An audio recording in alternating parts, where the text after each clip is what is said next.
God's morning, everyone. Everybody hear me? Okay. I don't know if you can understand me. Got my Invisaligns in.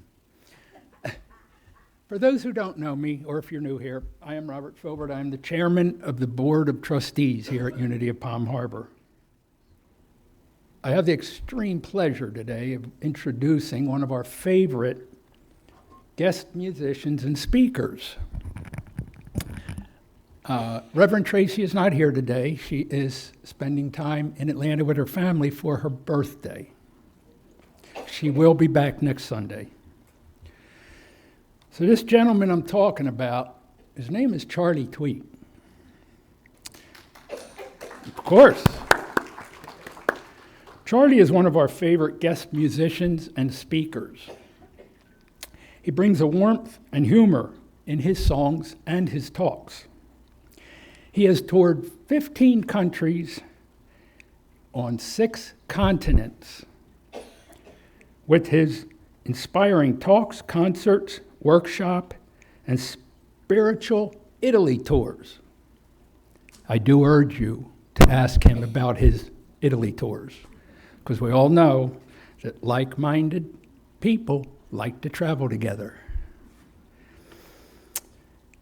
And not only is Charlie going to grace us with his music and both our meditation and message, with that, I would like to say, welcome, Mr. Charlie Tweet. We go together as one.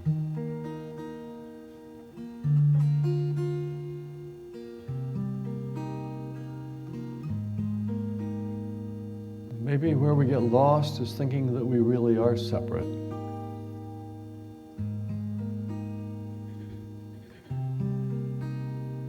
When we are really part of a united spiritual essence of the universe, each of us an equal part. In the beginning there was God, and God is all there was. And then we divided up, and here we are.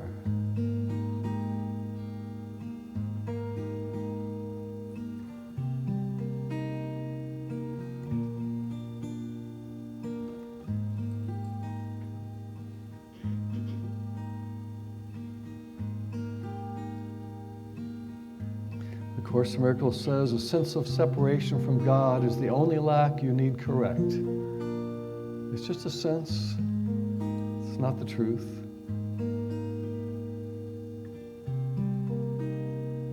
We go together.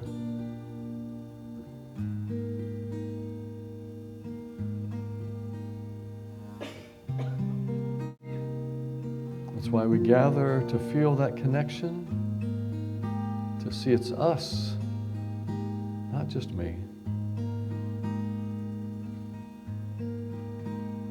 The body of Christ, the community of spirit.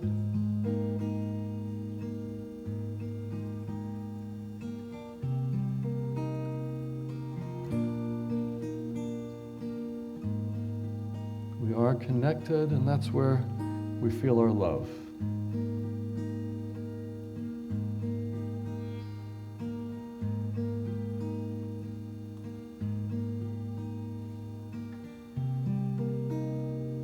I am a light, and I see that light in you.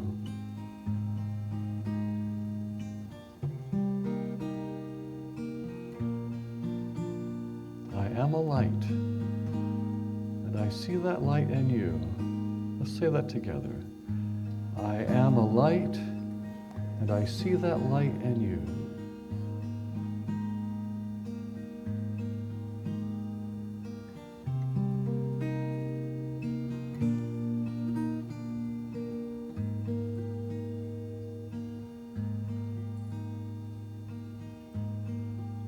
Thank you, God. Thank you, Spirit, that this body of Christ is real. We are all part of that spiritual essence. And we live knowing more and more how much we go together.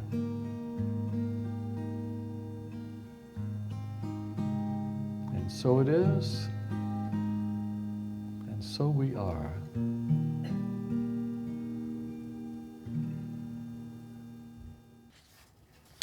My talk today is called Connection, or Living in Connection. Subtitle, Are You on God's Wi-Fi? So living in connection, are you on God's Wi-Fi? And I want to look at how we stay connected in several areas of our life, beginning with connection with self. So I've also, a couple other things, I've kind of given titles to each of these three areas. So on God's Wi-Fi, connection with self, we're going to call that the inner net, okay? The I-N-N-E-R, the internet, and how we stay connected with who we are. And that song I just sang kind of speaks to that. I don't know if you caught the words, but it's when you sing your song. So, when you do what you came to do, it's a metaphor. In my case, my song is actually what I'm doing, but among other things. But, what song did you come to sing? And maybe you've been singing a great song for a while, then you start singing another song, and is there a new chapter for you? And how do we stay connected to what that is? In my life, I got a college degree in architecture. I remember sitting in my cubicle thinking, what am I doing here? This wasn't really my song. It wasn't me. It was safe. It came with, a great paycheck and benefits. And I felt like I was dying a slow death. And I like to lovingly call it my slow death with benefits. But it's like, this isn't me. I need to do something different. And I was beginning to be on my spiritual journey and writing music about that, because I'd been doing music since I was 8. And a friend heard the music and said, oh, I know some people who would love that. Have you ever been to a Unity church? No? Oh, you should go check them out. And I walked in the doors, and it just felt like home immediately, this feels like me. And it began to encourage me, with a solo on Sunday, and one thing led to another. So what's interesting about life, I think, is the power of inertia. If you're going in one direction, sometimes it takes a lot of energy to change direction, or courage, or willingness, or open-mindedness. Because if you don't, you'll just keep going in that direction. So in that internet, that Wi-Fi God connection, I think it requires checking in every now and then. And maybe what you did for a while was great, and then it's not. It's like, okay, that ran its course, but that's all I know how to do. So do I just keep doing it another 20 years? Or, can we keep checking in with who we are, with what we're called to do? And I think that if what we're doing is joyful, then we feel a power in it, don't we? If you're loving what you're doing, you kind of feel powerful in who you are. It's like, yeah, this is me. And if you're not feeling joyful, you probably don't feel a lot in your power. I have a friend, Alan Cohen, wonderful author. My favorite book title he ever wrote, the title is Joy is My Compass. Joy is my compass. Let that be your north arrow. Is it feeding you, or is it kind of, because, we have a bunch of years here. Let's make it fun. Let's kind of be on purpose, on track with why we came. Another way we connect on the internet is meditation. I've had some powerful experiences meditating. And I remember, because I felt like I just kind of found this deep, deep, deep bedrock in me. But I didn't feel it the first day or the second day. It's just like spending time. They call it a practice, right? I think one reason it's a practice is because you're practicing for dealing with your daily life. If I can find that bedrock, then maybe I'm more at peace in whatever comes at me during the day, right? I heard a great metaphor about meditation, which is, it's kind of like you're sitting on the banks of a stream. So here you are in a peaceful state, and the stream's going by, and on the surface there are a bunch of leaves. So it's like you're sitting on the shore watching the leaves go by, which is like watching your thoughts go by. And it's where you get to realize you are not your thoughts, that's just stuff going by. I think when I was young, I thought I was my thoughts. But no, it's watching life go by. You're the peaceful stillness on the shore, and look at all those leaves, look at all those thoughts going by. Now, I will tell you that my wife hates meditating. It drives her crazy. And she says, I can't, and I think that what she says is reflected in this quote. I was listening to a comedian, Joe Zimmerman. He said, yeah, I've been trying to learn to meditate. I didn't realize that all you do is sit quietly with your eyes closed and worry about everything. We have some part of us to go, oh, again, that's just thoughts going by. It doesn't have to throw me. Another word that comes to mind around that internet Wi-Fi connection with self, is integrity. And as a kid, our parents taught us, don't lie, don't steal, tell the truth. Well, how about telling the truth to ourselves? Is this working? Is this not working? Checking in. Am I on track? Is joy being my compass right now? It takes courage to notice you're not. Something I didn't mention is also today I'm going to be doing dueling quotes for each of the 3 sections, dueling quotes between the Buddha and Mark Twain, which I thought was a fun idea. So I want to pull in a Mark Twain quote around what I just said about, it takes courage, to get off that inertia, to get me out of the cubicle. I mean, doing this for a living, there was no benefits package, but it was what my heart said to do. It's like, this is me getting to be me, and I'm so glad I made that choice. Mark Twain said, with courage, you dare to take risks, have the strength to be compassionate, the wisdom to be humble.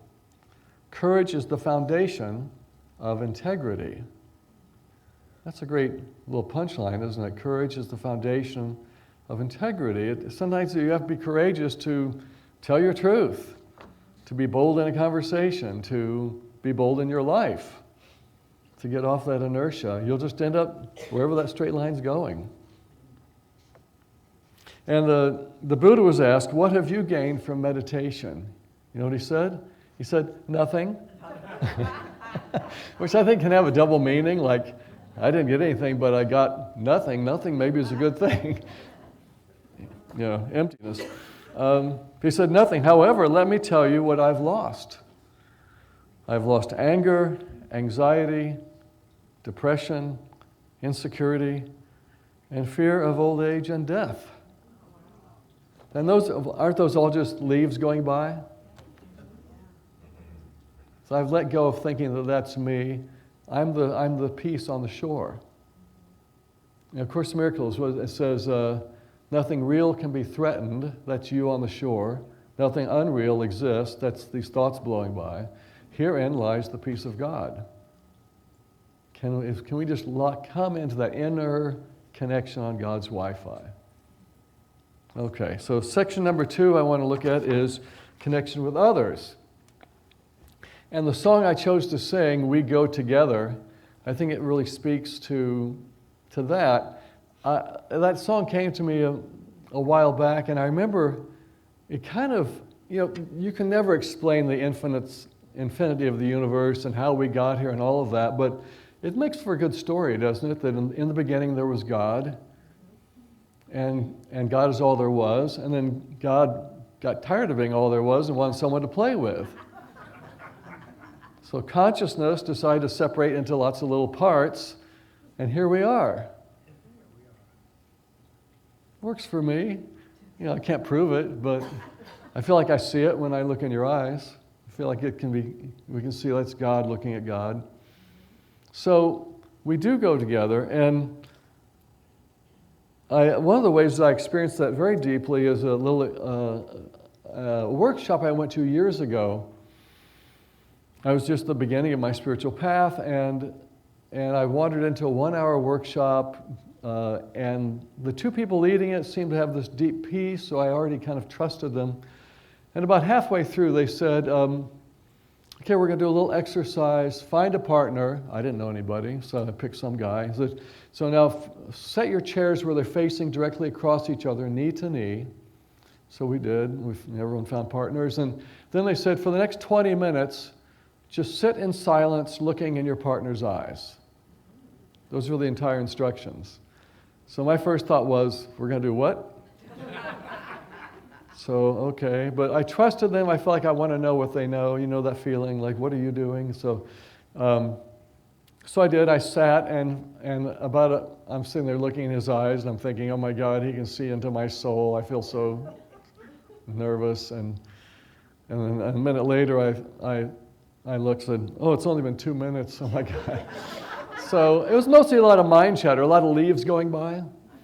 And maybe I had a twinkle every now and then of kind of seeing something deeper, but mostly just nerve-wracking. And then they said, oh, in a few more days, we're going to do another workshop if you want to come back. And I thought, well, maybe I will. And I went back.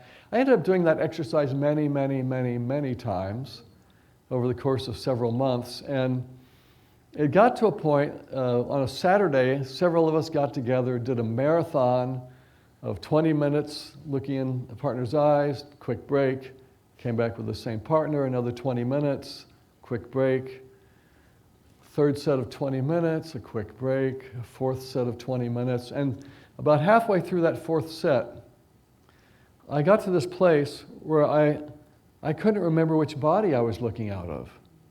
It's like we had gotten to like total connection. Almost like, there's this bedrock underneath that connects us and we're both part of it. It's like it was just us. And that changed my life. I'm not walking around an enlightened saint or anything, but I've seen something I can't unsee, and I know that I've seen connection, which really fits that song I was talking about. We go together. So on this, and I want to call this our intranet, our intra-connection that we have, that we do go together. It's the name of the building, the church, right? Unity, oneness. Don't forget what it means. We go together, and we come here to see that. Like that phrase that came to me during the meditation, I am a light and I see the light in you. We go together. I wrote a song, and the lyrics always speak to me. It says, take your time when you're being with people. What's another minute to you? We keep finding ourselves in each other. Make this time precious in all that you do. And for me, it calls to mind, maybe I'm out running errands, I'm at the drugstore, I got 10 errands I have to get done before noon. And I run into somebody I know, and I'm thinking, I got 6 more errands. And they want to talk. And it's like, no, wait. Wake up, Charlie. Did you come to earth to run errands? Let me ask you, when you were in the spirit world before this life, were you up there thinking, I can't wait to get to earth and run errands? No, we're here to be with each other, to connect, to learn, to grow our souls. Let's remember that. If we think we're so busy, we got to get everything done. I was at a health food store in Kona, Hawaii, a number of years ago, and Heidi and I were shopping, and we were on vacation, and we come up to the cash register. There's a young guy, like 24 years old, with a beard, hippie, looking, and at a health food store in Hawaii, of course. So, but there was a sign right by the checkout. It said, "Wisdom discount 55 and over." Oh, good! I get a discount. That's fun. So I walk up and say, and his name was Ben. Hey, Ben, I'd like the wisdom discount, please. And he said, okay, great. But first, would you care to share a bit of wisdom? Well, isn't that sweet? And I said, sure. And I kind of spoke to this. I said, what's really been one of the most impactful things for me is when we just stop and look with someone else in the eyes and just take a moment to really connect. And so he did that. He just stopped and connected with me in the eyes, and I got my wisdom discount. So that was a fun moment. Yeah. And again, it's like that boldness to be myself in public. That's good too, that courage to be who I am. I'll finish by saying that I think listening is another way we connect. Often we're so busy talking. There are some conversations where if someone is speaking and they're working out something in their lives, maybe when they stop talking, you don't have to fill space. You don't have to prove you were listening. Maybe it could be they're working on something that's bubbling up and they're having realizations in the silence. So I think listening is as powerful a communication tool as speaking. I had a couple at a workshop I was leading in San Diego years ago. We had done an exercise where one person speaks while the other listens. They switch. And afterwards, I asked for anyone to share, what did you experience? And a guy stood up. He said, I've been married for 20 years, and this is the first time I've gotten to speak uninterrupted for 3 minutes in the entire marriage. So it's funny, but it's also powerful, like, let the other person speak, and maybe there's quiet in the conversation. Maybe every second doesn't have to be filled. So I'm going to get to some quotes. So Mark Twain spoke to that. He said, wisdom is the reward you get for a lifetime of listening when you would rather have talked. Wisdom is the reward you get for a lifetime of listening when you would rather have talked. It's a powerful communication tool in that intranet connection with each other. The Buddha said, and this is just about our connections with people, a trusted friend is the best relative. A trusted friend is the best relative. Again, that intranet connection we have with people. Okay, lastly, I want to look at God's Wi-Fi connection with God. And I'm going to call that, so we've had the internet, the intranet. Now it's the internet, E-N-T-E-R, entering into connection with God, okay, on God's Wi-Fi. And I think the way that we connect the most, at least in my experience, is listening for guidance. We've all asked, God, what should I do in this situation? What would you have me do? You know that feeling if you're like, Lord God, help. Alan Cohen said the shortest prayer is, help. What would you have me do? And so listening, what can I hear? And maybe you say, what would you have me do? Maybe you hear an answer. Well, that's great. You asked and you heard. And then does your mind start to doubt, well, do you have any other answers? Maybe if you hear it, if you ask and you hear, maybe go with it. That's a little bit bold, and you might think, well, what if I stumble and fall? Well, the reason you're asking in the first place is you've been stumbling and falling. So at least maybe play the game of taking God's hand and going with what you hear. See where that leads. A number of years ago, I had a girlfriend named Rosie. We were moving from Texas to California to seemed like more opportunity for spiritual sharing, and we stayed with some new friends we had met in San Diego, and so we drove out to look for a place to rent, an apartment, a condo, something to start to make our move. And we spent 3 nights, 3 days out there driving around, looking. Nothing was flowing. Every place we looked, this isn't it, this isn't it, this isn't it. And we only had 3 days. We needed to get back to Houston in our car. And so finally it was the morning that we were going to drive back, and about 6 a.m., I was in that kind of half asleep, half awake state, and clear as a bell, I heard a voice in my ear, and it said, Maureen has a listing for you. Like, what just happened? Unbelievable. Clear as a bell, a voice. Maureen has a listing for you.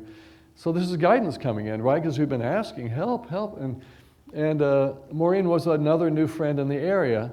So when it was a reasonable hour, we called up Maureen, said, Maureen, you're never going to believe what happened. So I heard a voice that said, you have a listing for us. And we knew that she was a real estate agent. Well, she said, well, I don't know what you're talking about. I don't have rental listings. I sell condos to millionaires and movie stars. So I don't know what this is about. So we shook our heads, drove back to Houston. And it was about 2 weeks later, I was chatting in the evening. I said, Rosie, you don't hear a voice and have it be for nothing. I think my gut says we need to call Maureen. So we call her up, and she says, you're not going to believe this. This is perfect timing. I just decided I'm going to move out of my condo rental, and it sounds like it's just what you're looking for. I'll talk to the landlord and set it up for you. So Maureen did have a listing for us. But it wasn't a straight path.